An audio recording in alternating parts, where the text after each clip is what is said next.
Oh, come on in, everybody. This is Green White Checkered Finish Chase Edition. My name is Bo Estes, and sitting right here to my left, a young man named Michael Bell. How you doing, Mike? Not about young, but yeah, buddy, we got racing. We're in the chase, and we're in Chi-Town. The three biggest stories from the racing weekend, and your opinions on those aforementioned stories right there on the bottom of the screen. You know what? I don't care what you say. This next guy we're going to talk about is a young man. His name is Brad Keselowski. You know he won the race. It's how he won it that we're talking about. He makes a little bit of an early blend, perhaps. Oh, it wasn't Jimmie that Johnson. early. Was it early? What are your thoughts? What do you think here? Oh, Jimmie Johnson and Chad Knaus. Get your panties in a bunch for crying out loud. He's furious, Mike. He's trying to win a race, and I don't even remember there was a blend line in the 70s. You think Dale Earnhardt Sr. ever worried about a blend line? Just get up there as soon as you hit the gas, go. And NASCAR's not going to monkey around with this. It was an aggressive move. At the end of the day, no harm, no foul. Nobody's crying. No cars got tore up. It's a big move by a guy trying to battle with Jimmie Johnson. Jimmie leads the most laps. Brad leads the second most, and Brad leads the laps that count. I like it. Well, so here's technically you're supposed to blend off the turn. When you're off the turn, he blended during the turn. But you know what? I think Brad was okay with it at the end of the race. I think Jimmie was okay with it at the end of the race. If they're okay with it, I'm okay with it. But I tell you what, it was a brilliant move. Well, it's not like somebody on a merge lane who just pulls out in front of you on the interstates going 55 when you're barreling doing 80. But enough about my weekend. I was going to say, but no, I mean, it was not that much difference in speed. I mean, you saw Jimmie overtake him, but Brad at the end of the day had the better car, so the best car won the race. Okay, so that's good. Brad Keselowski gets the victory. That's good. Yes. Bad. Yes. White flag topic. Jeff Gordon. Jeff Gordon, terrible race weekend. Look at this. Throttle gets stuck, goes into the wall.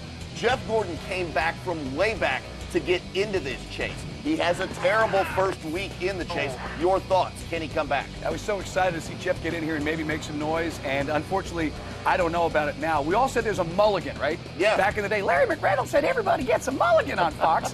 Well, the way the point system is working our second year of this new point system, with Jeff Gordon, 47 points back, I don't know about this one. Half stuck throttle, hits the wall, boogers up the car. Even more scary than the wreck was that mustache he's trying to grow right now. But Jeff Gordon, I got to figure, put a fork in him. I just don't think you're going to be able to catch the guys at this much of a disadvantage this early. Yeah. I don't buy the mulligan theory anymore in this chase. Well, the mulligan theory didn't work last year because Tony Stewart was clean throughout, so you don't know that you're going to get a mulligan. Also, you got to consider you've got 11 guys in front of you. You're almost a perfect full race back in points. That's 48 points. So Jeff Gordon is really, really in a bind right now. Let's move along. What do you say? Checkered finish.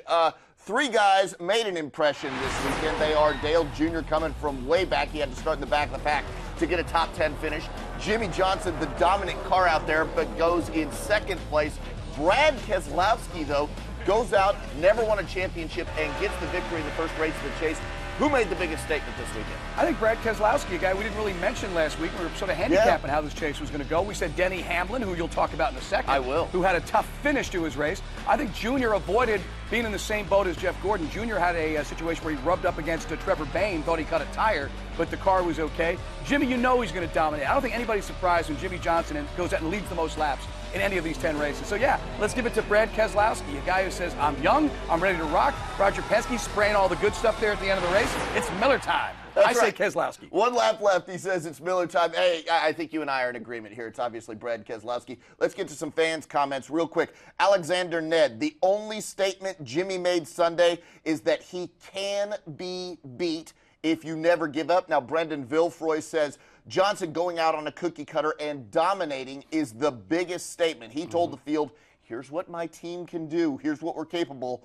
What can you do about it? But we've seen this before. I mean, does this surprise anybody? This is the kind of race that this is how Jimmie wins the chase, by running top 5 or winning these races every time we get to these 10 tracks. If you've seen Top Gun, he's Iceman. That's what it really comes down to. Hey, let's move on to what I've told you before. It's my favorite part of the show. Right about here, Jason Sholin. Let's put a bow on it. Denny Hamlin, that guy predicted he was going to win the chase this year. But he didn't predict that he was going to run out of gas after that last Whose department is that? My gosh. Gas can guy, I believe his name was Scott Wood, ran out of gas. And afterwards, Scott Wood says, it's my fault, Denny. I apologize. It was a terrible mistake. Now, look, it drops him out of the top 10. He's still in the top 20. He's not out of it like Jeff Gordon. Jeff Gordon in a really tough position. But it's going to hurt Denny Hamlin going forward. All right, as far as the closing bell today, I got a press release from the Tony Stewart Racing Team. Hot off the press. And GoDaddy. Danica Patrick, her best finish ever in her 6 Sprint Cup starts. 25th. When is this going to happen? I mean, when are we going to see her bust through, move somebody out of the way and get the top 10? When are we going to find Danica's something more than just marketing, selling T-shirts, getting people fired up about TV commercials, and her obvious good looks? I mean, come on. Let's see something happen here. I mean, I'm so sick and tired of these press releases. 25th. Yippee-ki-yay. Give me a top 10, Danica. You're on one of the better cars. Come on, do something for crying out loud. You're not a young man anymore. You're an old guy. Get off my lawn, kids. Get off the lawn. Yeah, all of a sudden it's Gran Torino. Go do a top 10 and iron my shirt. If you start talking to an empty chair, I get real concerned, I hear buddy. He's Mike Bell. My name's Bo Estes. We thank each and every one of you for watching Green, White, Checkered Finish.